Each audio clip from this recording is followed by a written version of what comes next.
네, 오늘 저는 복음에 대해서 이야기를 좀 해보려고 합니다. 바로 예수 그리스도의 부활을 통하여서 하나님의 창조 세계가 새롭게 되었다라는 말입니다. 다른 말로 하자면은 한 사람의 범죄로 인하여 모든 사람에게 당연하게 맛보아졌던 그 죽음의 세계가 예수 그리스도의 부활로 인해서 깨어지고 새롭게 새로운 시작, 새로운 몸의 시작이 되었다라는 것이 새 창조라는 것이죠. 바울이 로마 교회에 강조하고 싶었던 메시지가 바로 이것입니다. 오늘의 본문은 이렇게 시작을 하고 있죠. 생각하건대 현재의 고난은 장차 우리에게 나타날 영광과 비교할 수 없도다. 우리는 이 본문을 어떻게 이해하고 있습니까? 현세에 고난이 많고 아픔이 많지만 예수님께서 오실 그날에 우리에게 찬란한 천국이 예비되어 있다라고 이해하고 있지는 않습니까? 그런데 바울이 오늘 본문에서 강조하는 바는 아주 놀라운 영광인 우리가 참여하는 창조 세계의 갱신입니다. 우리가 이 본문을 깊게 이해하기 위해서 잠깐 태초의 창조 세계로 거슬러 올라가 보도록 하겠습니다. 성경은 아주 위대한 선언으로 시작하죠. 하나님께서 말씀으로 세상을 창조하셨다. 그리고 자신이 지은 그 세계를 보시고서는 심히 좋다고 말씀하셨다. 아주 흡족했다라는 것을 우리가 발견할 수 있습니다. 하나님은 만족스러운 우주 정원을 가꾸셨고 창조의 절정으로 사람을 창조하십니다. 그리고 자신의 형상과 모양대로 사람을 창조하시되 남자와 여자를 창조하시고 복을 주시죠. 생육하고 번성하여 충만하라. 땅을 정복하라. 모든 생물을 다스리라. 그리고 하나님께서 7일째 되시는 그 날에 우주 보좌에 앉으셔서 안식을 하십니다. 그리고 모세는 장면을 되돌려서 땅에서의 이야기, 창세기 2장의 이야기로 갑니다. 사람을 만드신 장면을 더욱 자세하게 묘사하기 위해서죠. 하나님께서는 땅의 티끌로 아담을 지으십니다. 빚으시고요. 자신의 세우신 에덴 정원에 두십니다. 그리고 자신의 정원을 잘 가꾸라고 명령을 하셨습니다. 그리고 분명하게 주인으로서 선포하십니다. 동산에 있는 모든 것을 너가 먹을 수가 있다. 그런데 딱 하나 하지 말아라. 선과 악을 알게 하는 나무의 실과는 절대 먹지 말아라. 네가 먹는 그날에 너는 반드시 죽을 것이다. 우리는 이 이후에 어떤 일이 벌어졌는지를 잘 알고 있습니다. 뱀의 꾀임을 빠져서 사람이 그 하나님께서 금지한 실과를 먹고 타락을 했다라는 것이죠. 이 결과 어떻게 됩니까? 하나님께서 저주를 내리십니다. 그런데 우리가 창세기 3장에서 아주 주의 깊게 살펴봐야 할 것은 저주의 대상이 누구인가 하는 것입니다. 하나님께서 뱀과 아담과 하와 부부를 저주하셨다라고 생각을 드신 분은 창세기를 다시 꼼꼼히 한번 읽어보시기를 간절히 부탁드립니다. 하나님께서는 아담과 하와를 저주하지 않으셨습니다. 뱀과 땅을 저주하셨습니다. 사람은 저주하지 않으셨어요. 여기서 성경이 보여주고 있는 것은 사람의 타락으로 인해서 자연 세계가 신음하고 있다는 것을 보여주는 겁니다. 하나님의 동산을 제대로 가꾸지 못한 정원사의 책임으로 인해서 하나님의 명령에 불순종한 사람에 의해서 하나님은 땅을 저주하시고 그곳에서 가시덤불이 올라오게 하시고 그것을 척박한 곳으로 만드셨다라는 것입니다. 아담에게 책임을 지워주기 위해서요. 그런데 더 안타까운 것은 그럼에도 사람의 범죄가 그치지 아니하였다라는 것입니다. 가인은 자신의 피부치인 아벨을 살해합니다. 이러한 가인의 후손의 행위는 더욱더 잔혹해져서 자신의 눈에 좋아 보이는 여자들을 취하며 유린하기 시작합니다. 그 모든 장면을 보시고 하나님께서는 탄식하시면서 한탄하시면서 이렇게 말씀하셨습니다. 하나님이 노아에게 이르시되 모든 혈육 있는 자의 포악함이 땅에 가득함으로 그 끝날이 내 앞에 이르렀으니 내가 그들을 땅과 함께 멸하리라. 그 결과 세상을 뒤엎는 홍수가 죄악으로 물든 땅을 뒤엎어버립니다. 방주에 탄 노아와 노아의 가족들과 그 동물들 이외에 세상은 파멸되었습니다. 그리고 하나님께서는 노아의 후손들을 통하여서 새로운 시대를 여십니다. 그리고 첫 창조의 언약을 갱신하시지요.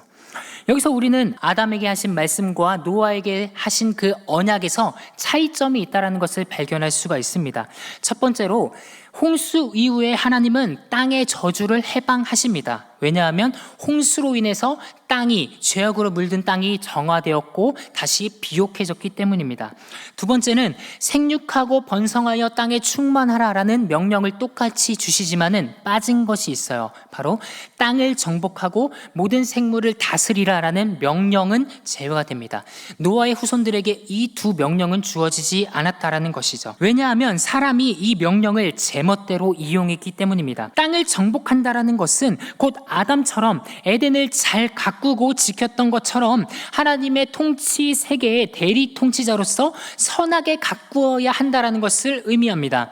모든 생물을 다스리라라는 이 말 역시도 아담이 모든 생물체에게 이름을 지어준 것처럼 창조 세계의 특성을 파악하고 잘 활용해야 된다라는 것입니다. 그런데 타락한 인간은 이 하나님의 명령을 악용했습니다.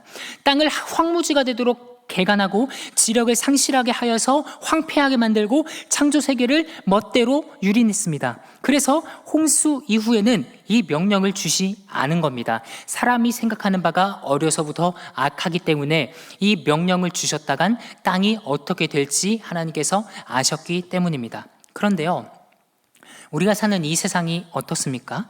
산업화 시대, 4차 산업혁명 시대에 우리가 사는 이 세상이 과연 깨끗하다라고 할 수가 있을까요? 전문가들은 이렇게 말을 하고 있습니다. 탄소 배출량을 줄이지 않으면 지구가 뜨거워진다. 온난화를 가속하여서 종말이 찾아올 것이다. 플라스틱 사용량을 줄이지 않으면 지구가 아파할 것이고, 프레온가스를 줄이지 않으면 오존층에 구멍이 날 것이다. 인간의 욕심대로 지구를 마구잡이로 활용하다 보면 지구가 화를 내서 그것이 다시 인간들에게 돌아올 것이다. 머지않아서 많은 섬들이 물에 잠기고 많은 난민들이 생겨나고 우리가 이 땅을 억지로 유린한 결과 그 피해가 우리에게 돌아올 것이다. 그러니까 제발 나라들이 머리를 맞대고 아름다운 세계를 후손에게 물려주자라고 전문가들은 말을 하고 있습니다. 놀랍게도요, 바울 역시 오늘 본문에서 우리에게 같은 이야기를 들려주고 있습니다. 본문 20절에서 바울은 이렇게 말합니다. 피조물이 허무함에 굴복했습니다. 그러나 스스로 한 것이 아닙니다. 단지 굴복당했을 뿐입니다. 창조 세계를 파괴하는 자들로 인하여서 세상이 정복당하고 있기 때문입니다. 그래서 바울은 이렇게 얘기합니다. 우리는 압니다. 모든 피조물이 함께 탄식하고 함께 극심한 고통을 겪고 있다는 것입니다. 세상이 누구와 함께 지금 고통을 당하고 있습니까? 바로 우리들인 것이죠. 그뿐 아니라 또한 우리 곧 성령의 처음 익은 열매를 받은 우리까지도 속으로 탄식하여 양자 될 것, 곧 우리 몸의 속량을 기다리느니라. 바울은 창조세계뿐만이 아니라 우리도 지금 탄식하고 있다라고 말하고 있습니다. 아니, 자유함을 누리고자 하는 사람이라면은 반드시 탄식을 해야 된다라고 말을 하고 있습니다. 왜냐하면요, 로마서 1장을 보십시오. 로마 교회 가운데, 로마 교회 가까운 곳에 어떤 일들이 벌어지고 있습니까? 하나님을 알되 하나님을 인정하지 않고 하나님을 오히려 무시하고 모든 것들을 허망하게 만드는 사람들이 가득하다라고 얘기하고 있습니다. 순리로 쓸 것을 순리로 쓰지 않고 영리로 바꾸었으며, 남자가 남자에게, 여자가 여자에게 들어가서 음욕이 불 불듯이 일어나서 도무지 하지 못할 일들을 하고 있다라고 바울은 얘기하고 있습니다. 우리는 이 세상의 모든 것들을 보면서 탄식해야 된다라는 것이죠. 하나님의 말씀을 맡은 자로서 탄식하지 않고 울부짖지 않고 이 세상 가운데 벌어지고 있는 일들에 대해서 전혀 무신경한다라고 한다면은 우리에게는 하나님의 그 영이 없다라는 것입니다. 바울은 지금 그 얘기를 우리에게 해주고 있는 것이죠. 20대 여성이 또래 여성을 잔인하게 살해하고 어지럽고 혼란스러운 이 세상에서 하나님께서 창조하신 이 창조 세계가 무참히 짓밟혀지고 있는데 우리는 대체 무엇을 해야겠습니까? 그래서 우리는 예수 그리스도께서 영광 가운데 재림하시는 그 날을 우리가 사모하고 있는 것이 아닙니까? 그래서 바울이 18절에서 이렇게 말을 하는 것이죠. 현재의 고난은 장차 우리에게 나타날 영광과 비교할 수 없다라고 말이에요. 그런데 놀랍게도요, 바울은 여기서 여기서 우리에게 나타날 영광이라는 말을 하며 우리가 앞으로 가게 될 저 찬란한 천국의 이야기를 전혀 하지 않고 있습니다. 다만 피조물들이 하나님의 아들들이 나타나기를 간절히 기대하고 있다라고 말을 하고 있는 것이죠. 이게 무슨 말입니까? 하나님의 아들들이 누구입니까? 바로 성령을 통하여서 하나님께 입양된 우리들을 가리킵니다. 저와 여러분들을 가리키고 있는 것이죠. 그래서 창조 세계는 바로 우리들이 나타나기를 간절히 기대하고 있는 것입니다. 왜냐하면요, 우리가 바로 그 아담의 사명을 이어받았기 때문입니다. 첫 사람 아담으로 인하여서 죽음이 세상에 들어왔으나 예수 그리스도로 인하여서 생명이 이 세상에 들어왔습니다. 죄가 들어온 그곳에서 예수님의 십자가 보혈로 인해서 은혜가 더욱 풍성하게 넘치게 되었습니다. 그래서 바울은 강하게 말합니다. 고린도 후서 5장 17절에서 그런즉 누구든지 그리스도 안에 있으면 새로운 창조가 임한 것입니다. 이전 것은 지나갔습니다. 보십시오, 새 것이 왔습니다. 그리스도 예수의 십자가로 인하여서 새로워진 이 세상에서 우리에게 맡겨진 사명은 이 창조 세계를 돌보는 것입니다.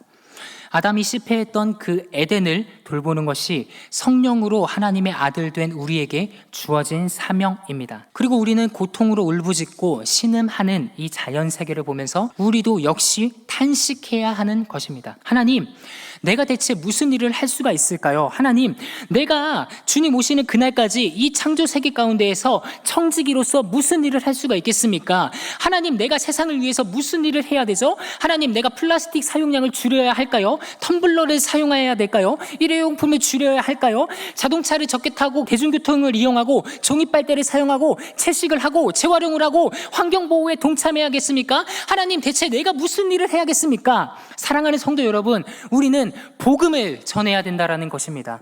환경보호요, 우리가 환경보호에 동참하면 참 좋습니다. 그런데 환경보호는 환경단체들이 제일 잘합니다. 우리는 우리가 잘하는 것을 해야 합니다. 그것이 무엇이냐? 바로 복음의 메시지를 강력하게 이 세상 가운데 전하는 것입니다. 환경보호, 가장 환경보호에 가까운 것은, 우리가 환경을 보호할 수 있는 것은 복음을 전하는 것입니다. 복음으로써 이 세상에 새 창조가 되었다라는 것을 선언하는 것이 우리의 환경보호라는 것입니다. 인간의 죄로 얼룩진 이 세상 자체가 그리스도의 통치로 깨끗하게 되었다라는 그 선언이 바로 복음 전파이기 때문입니다. 그래서 모든 이들이 하나님 앞에서 자신이 지은 죄를 회개하고 자복하고 통회하고 탄식하고 부르짖을 때 성령으로 모든 것이 새롭게 되는 재창조의 시대가 열리게 되는 것입니다. 우리가 바로 그 일의 증인 아니겠습니까? 우리가 예수를 모르고 이 세상에 살아갔을 때에는 나의 만족과 유익을 위해서 살아갔으나 예수 그리스도를 믿고 우리 안에 성령 하나님께서 계실 때 우리는 나의 만족과 유익을 다 내려놓고 나보다 남을 더 낮게 여기고 그를 섬기며 우리가 교회 안에서 더욱더 다른 사람의 유익을 위해서 살아가는 것이 아니겠습니까? 장차 우리에게 나타날 영광은 바로 이렇게 충성된 삶을 산 우리를 예수 그리스도께서 산자와 죽은 자 모든 만물 가운데에서 면류관을 씌워주시며 인정해 주시는 그 영광입니다. 잘하였도다 착하고 충성된 종아, 네가 적은 일에 충성하였으니 내가 많은 것을 너에게 맡기리니 너의 주인의 즐거움에 참여할지어다. 이게 현재의 고난에 비할 수 없는 우리에게 장차 주어질 밝히 드러날 영광이라는 것입니다. 사랑하는 성도 여러분, 우리는 주님 오실 날을 사모하고 있습니다. 우리는 지금 종말의 시간을 살아갑니다. 주님께서는 반드시 오십니다. 그런데 여러분, 우리가 나중에 갈 그 천국, 저 찬란한 영광스러운 그 나라를 너무나 지나치게 사모한 나머지 우리가 지금 발 딛고 살아가고 있는 이 세상을 소홀히 여기지는 않고 있습니까? 우리에게 주어진 그 천국의 소망이 너무나 기뻐서 나만을 생각한 나머지 우리 이웃에게 복음을 전하지 않고 있지는 않습니까? 우리가 세상을 살아가는 동안에 이 망가져가는 피조 세계를 우리는 슬퍼해야 되지 않겠습니까? 우리가 탄식해야 되지 않겠습니까? 우리가 그 세상을 보면서 울부짖어야 되지 않겠습니까? 하나님 속히 이 세상에 빨리 오시옵소서. 그렇기 위해서 내가 이 세상에서 무엇을 해야 할지 하나님 나에게 밝히 알려주시옵소서라고 우리가 기도해야 되지 않겠습니까?